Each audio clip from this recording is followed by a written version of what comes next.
Fala, galerinha, beleza? Aula de física agora comigo, o professor Fontinelli na área. Vamos lá?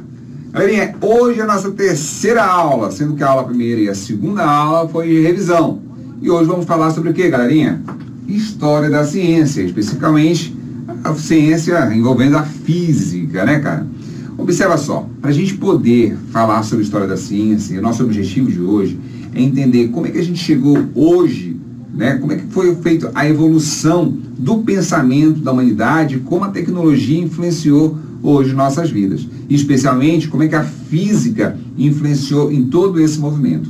Beleza? Então, nossa primeira abordagem da nossa aula de hoje é justamente falando sobre mitologia. Olha só, quando a gente vai falar de mitologia, a gente fala sobre o quê? A origem dos mitos de um determinado povo. Todo povo vai ter o seu mito, tá certo? Vão ter os seus mitos, melhor dizendo.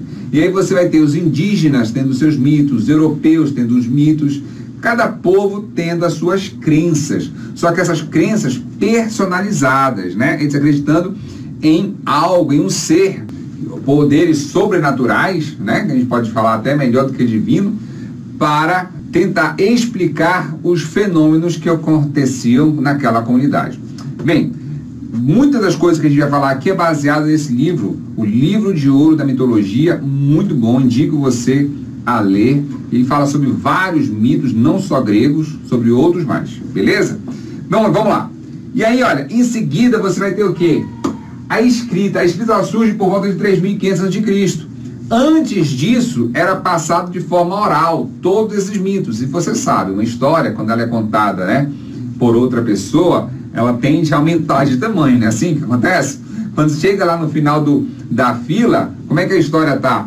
Meu amigo, você que só chegou ali e foi ver um acidente que aconteceu, você já fez parte do acidente, já matou o caboclo, já fez um monte de coisa. E na verdade você não fez nem a metade daquilo. E essas histórias vão aumentando. A mitologia, quando foi passada, né, na forma oral, de geração para geração, o que você acha que pode ter acontecido, né? Muito forte a possibilidade disso acontecer. Não tem como a gente saber, porque não tem registro, a escrita não existia antes de 3.500, e mesmo quando ela surge apenas em alguns lugares específicos, tá certo? A gente vai retratar principalmente a questão da Europa, onde é o que vocês mais estudam no ensino médio. Lógico, a Ásia, você vai ter um desenvolvimento muito grande, mas a gente quase não aborda isso aí, beleza? Então vamos lá. Outro fator é o seguinte, o meu objetivo aqui não é fazer você ser um expert em mitologia ou em história, não, é você ter uma visão geral dessa evolução da mentalidade humana. Não sou especialista na área, porém sou curioso e leio algumas coisas a respeito e esse conhecimento a gente vai passar para você. Tranquilo, galerinha? Olha só. Em seguida, né, que a gente vai abordar aqui, é o cara que mais escreve, talvez, sobre mitologia grega, ou a maior referência, que é justamente o autor das Ilíadas e Odisseia. E aí eu coloco aqui supostamente, porque nem certeza disso se tem exatamente, tá ok? Na verdade, ele escreve na forma de poema.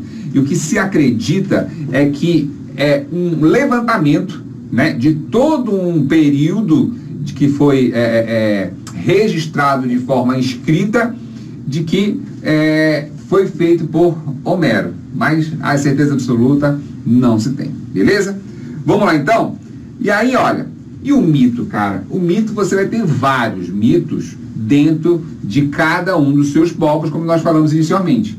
E os gregos, tem um especificamente que eu vou falar aqui um pouco para vocês, de como é fenomenal a imaginação deles, que ele fala justamente de Faetônico, que dizia o seguinte, ele foi ridicularizado por algum colega e foi na sua mãe questionar a questão do seu pai, que era dito que era justamente quem? Nada mais, nada menos que Apolo.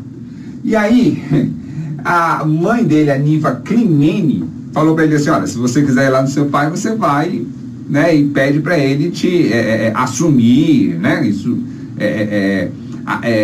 dizer que ele é realmente seu pai, para que todos saibam, beleza? E assim foi. E para mostrar, né, que o pai dele estava concordando, ele falou para o filho dele, pediu que ele quisesse. Grande erro. Por quê? O pai dele, nada mais, nada menos que o Apolo, era o cara que dirigia ou que guiava a carruagem de fogo. A carruagem de fogo nada mais é do que o Sol. Para os gregos, a carruagem de fogo saía das montanhas atrás da Ásia Menor, atrás da Ásia, e cruzava o céu em uma grande subida e depois em uma grande descida que só Apolo conseguiria segurar tais cavalos de tanta força que ele precisava. Apolo dizia que nem Zeus conseguiria segurar tais cavalos. E quando ele prometeu, né, que para o filho dele pediu que ele quisesse, adivinha o que o filho dele pediu?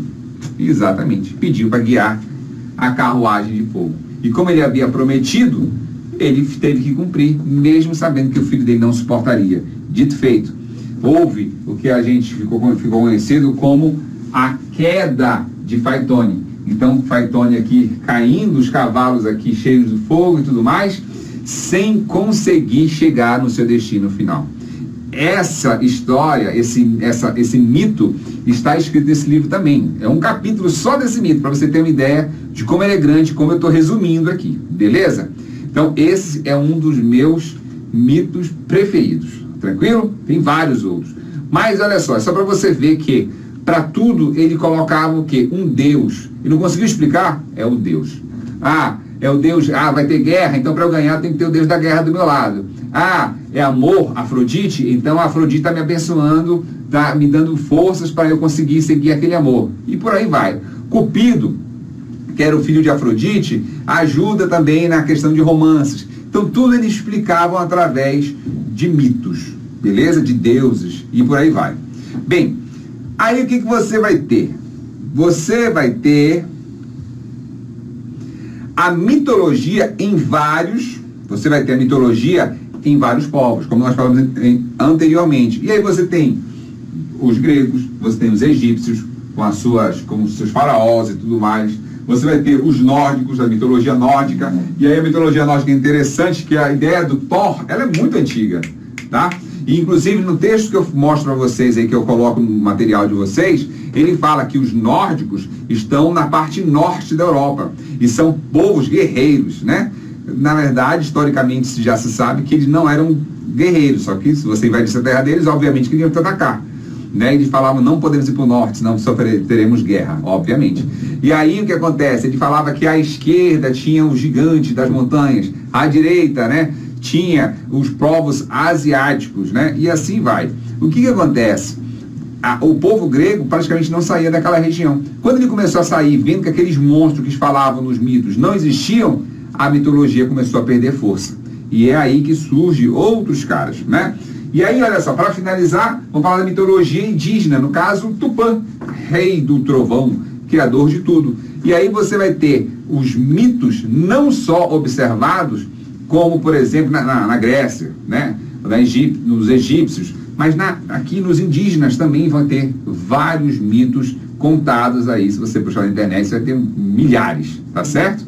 Bem, e aí eu quero pensar no seguinte, e a filosofia, né? Porque o mito perde a força quando o povo grego começa a sair e ver que não é exatamente aquilo que falam, e a filosofia surge. E o que vem a ser essa filosofia? Uma palavra criada por Pitágoras, que são a junção de duas outras palavras, que são filia, que é amizade, e sofia, que é sabedoria. Então seria amizade pela sabedoria, numa forma mais, né, direta de se traduzir.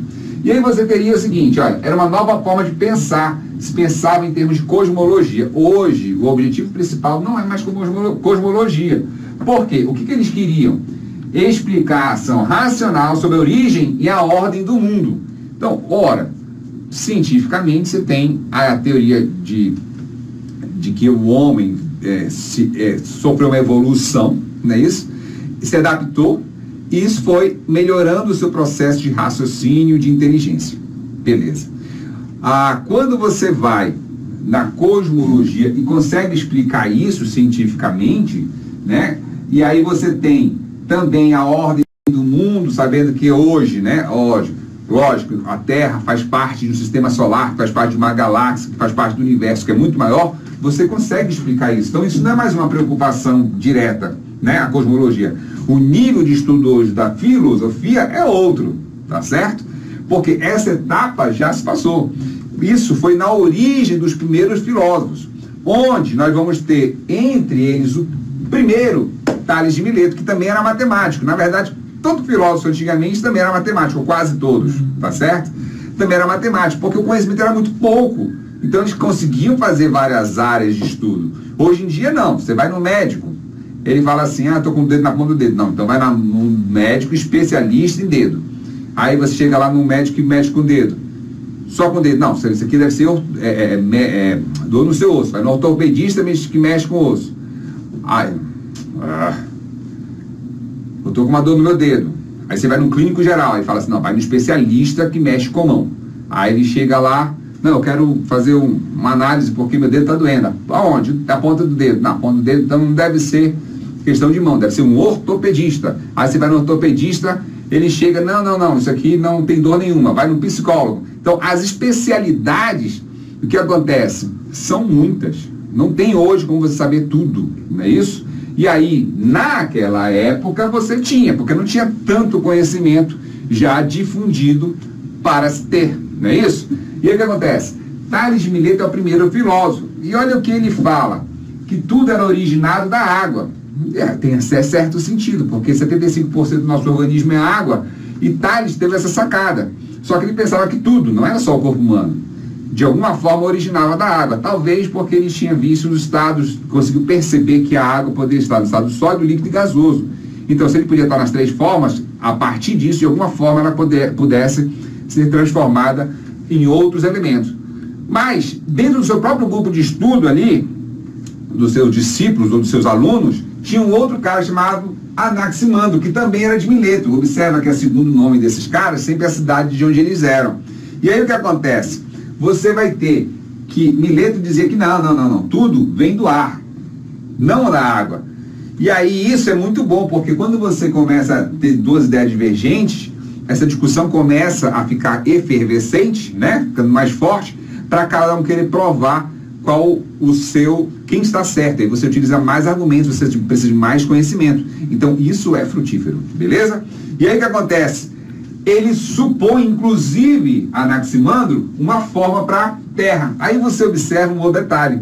Essa forma da Terra está muito a ver com a descrição que tem no seu material sobre o que os mitos achavam de como era a Terra. Lá falava de um oceano ao redor, que é um rio, grande rio. Está aqui, olha, o oceano ao redor, que tinha um grande rio, além do Mediterrâneo. Mediterrâneo, vem ideia de médio, de cortar ao meio. Só que aqui já está um pouco mais aperfeiçoado, porque não tem esse corte literalmente ao meio. Você tem um corte e uma subdivisão, que seria aqui o rio Nilo e o rio que vai para o Mar Negro. Beleza?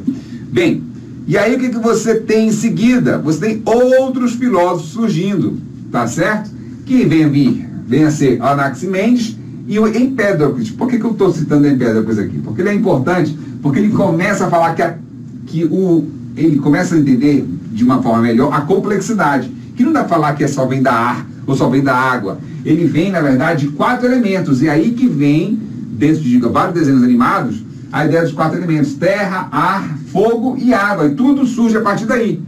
Tá vendo como tem mais sentido, né? Você pega um cara que você tem terra, algo mais sólido, temperatura ambiente, fogo com energia térmica, o ar, uma forma de se deslocar mais facilmente, levar, sei lá, aí você vai ter muita questão de imaginação, né? E água. Agora pensa que aqueles caras estão há 500, 600 anos antes de Cristo, meu caro. Faz mais de 2.600 anos isso aí. Então o cara não tinha celular, não tinha nada disso para ele poder, deixa eu pegar aqui uma tábua para fazer uma conta, não tinha nada disso. Beleza? E aí olha só, Hipócrates, que é o conhecido como o pai da medicina, ele se baseia em Empédocles para criar a teoria dele dos 4 fluidos, tá certo? E a partir disso começa a sugerir tratamentos para diversas doenças, beleza? E aí ele é conhecido como o pai da medicina, fechou? Então olha só, e aí galerinha, a filosofia passa a ser ciência, tá ok? A ciência, ela vem, a ciência mãe é a filosofia. E em seguida vem a matemática. Tanto é que você vai observar que os primeiros filósofos são matemáticos. Praticamente todos eles são matemáticos. E aí você vai ter as duas ciências mães, filosofia e matemática. E delas vem todo o restante do conhecimento conhecido. E aí você vai ter aqui, olha só, dentro da ciência, alguns conceitos que eu peguei aqui para a gente ver. Conhecimento profundo sobre alguma coisa, beleza, mas não fala muito, né? Utilização desse conhecimento como fonte de informação, noção, não tive ciência dos acontecimentos, a gente fala isso também, né?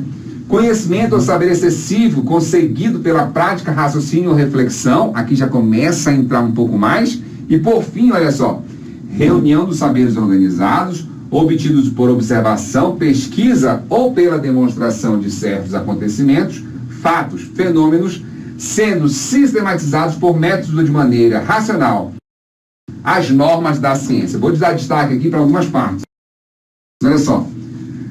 Reunião dos saberes organizados. Saberes organizados por observação. Olha aqui as formas que ele usa aqui, ó. Observação, pesquisa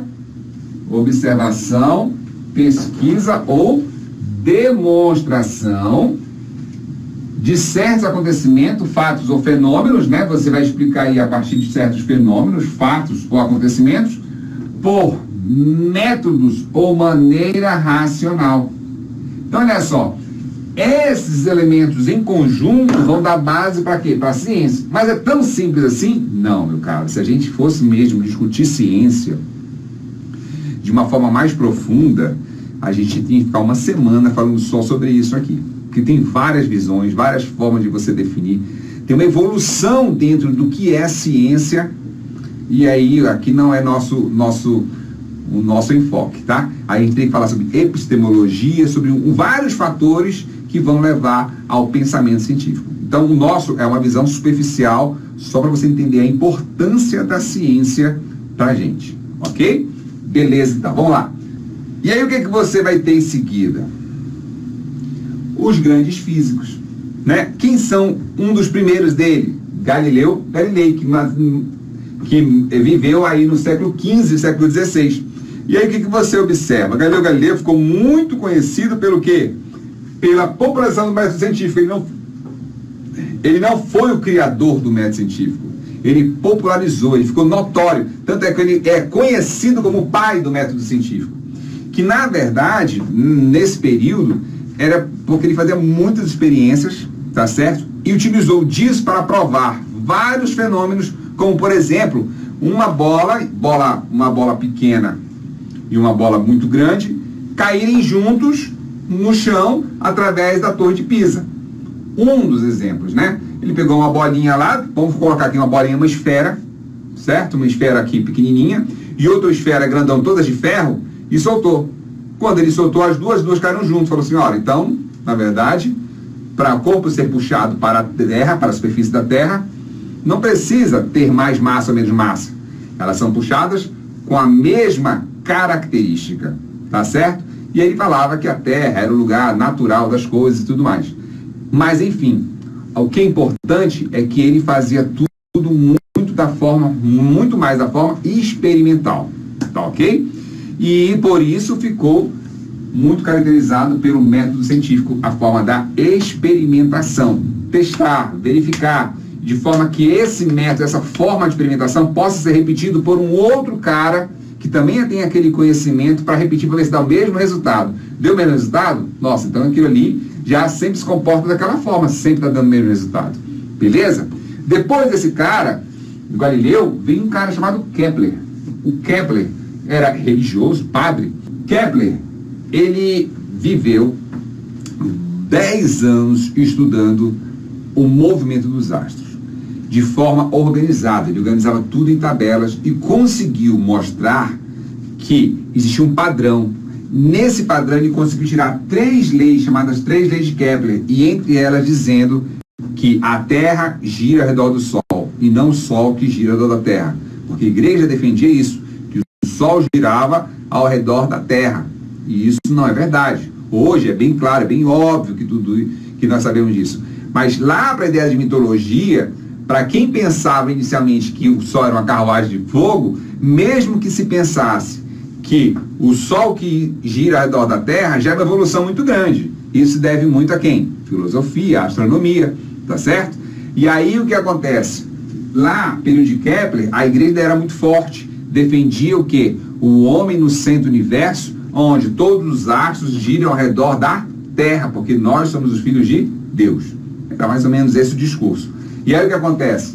Kepler prova matematicamente que eles estão errados.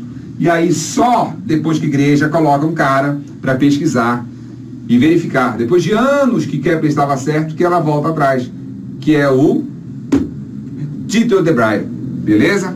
Não sei se fala assim, mas é algo parecido. Tycho Brahe.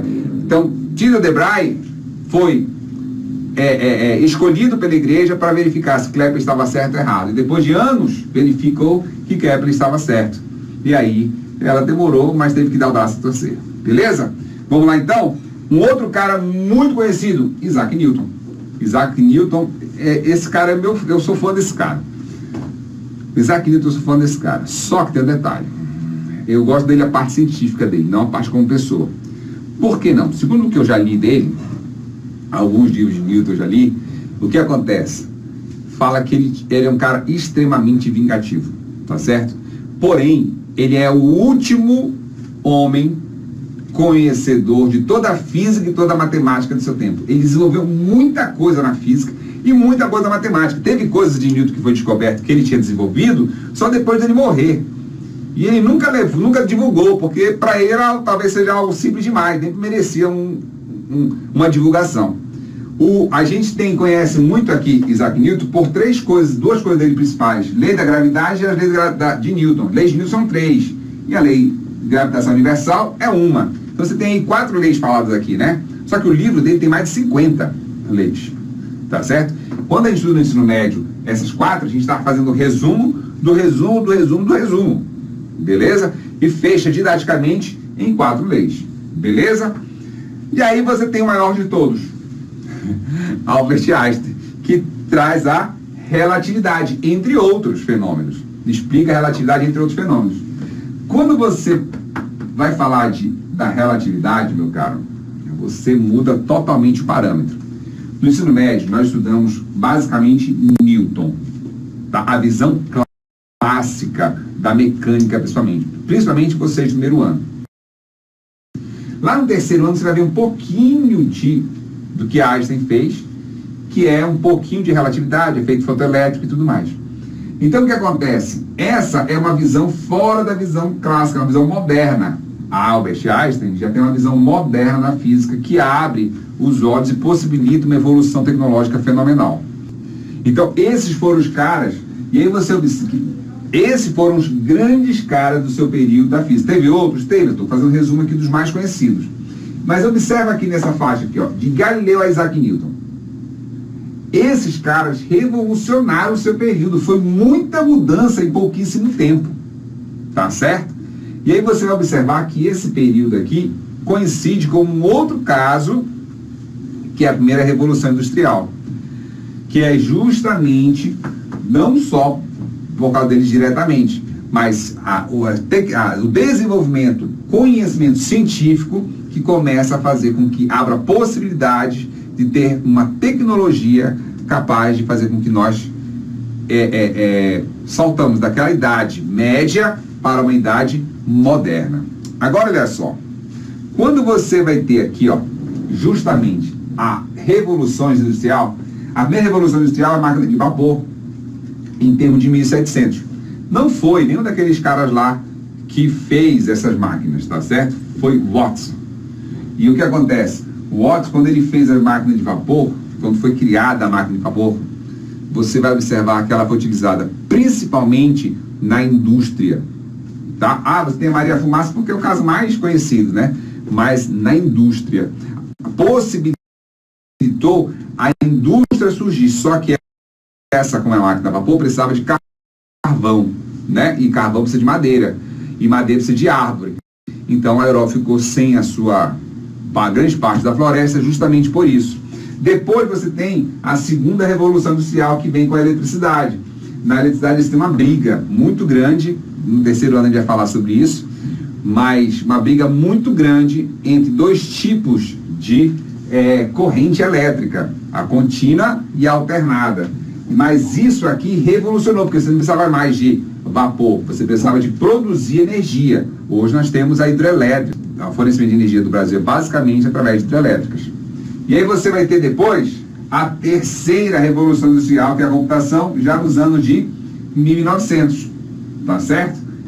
E para fechar, você vai ter o quê? A quarta revolução industrial, que é hoje, que é a inteligência artificial. Galerinha, aí a gente percebe que lá da mitologia até hoje passaram-se 2.600 anos. Tudo bem, teve os anos de trevas lá, o século lá dominado pela igreja e tudo mais, mas você teve uma evolução muito grande nesse período. E hoje você, aí estudante, vive num período ímpar na história.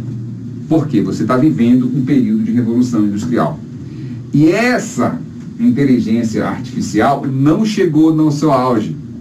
A expectativa é que essa seja a década. E aí eu te pergunto o seguinte: como você está se preparando para essa década? Como você está preparando para essa década que começa agora? Eu vou mostrar um vídeo para vocês aqui, e esse vídeo, vou narrando algumas coisas, vou falando algumas coisas, e esse vídeo vai mostrar exatamente a evolução lá desde a inteligência artificial.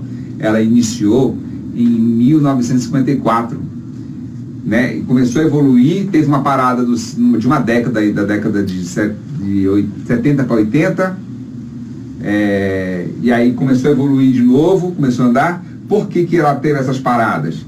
Porque você não tinha software, você não tinha capacidade de processamento para poder fazer o negócio evoluir. E aí depois, quando você teve a inteligência artificial usada no primeiro computador que venceu no xadrez, pronto. Aí você começou a ver novamente um objetivo da inteligência artificial. E olha só esse vídeo que eu vou passar aqui para vocês. Bem, antes de passar o vídeo, que vai ser, eu já vou me despedir aqui, vou deixar o vídeo vocês assistindo, e aí vocês tiram as suas conclusões. Eu vou passar para vocês um desafio, que é o desafio do Peninha. O Peninha, ele fala assim para você: olha, ajude-me a salvar a minha pitucha, por favor. O mediador vai mandar para você o desafio do Peninha, tá certo? O desafio do Peninha, no final, se você conseguir fazer ele chegar aqui no portão do castelo, você vai ganhar um código. Com esse código você vai poder fazer a próxima fase. Essa é a fase 1. Então, aí nas próximas semanas vai sair as outras fases do Peninha. Então, o jogo que eu fiz para vocês, espero que vocês gostem e fiquem com o vídeo para que vocês possam ver a evolução, né?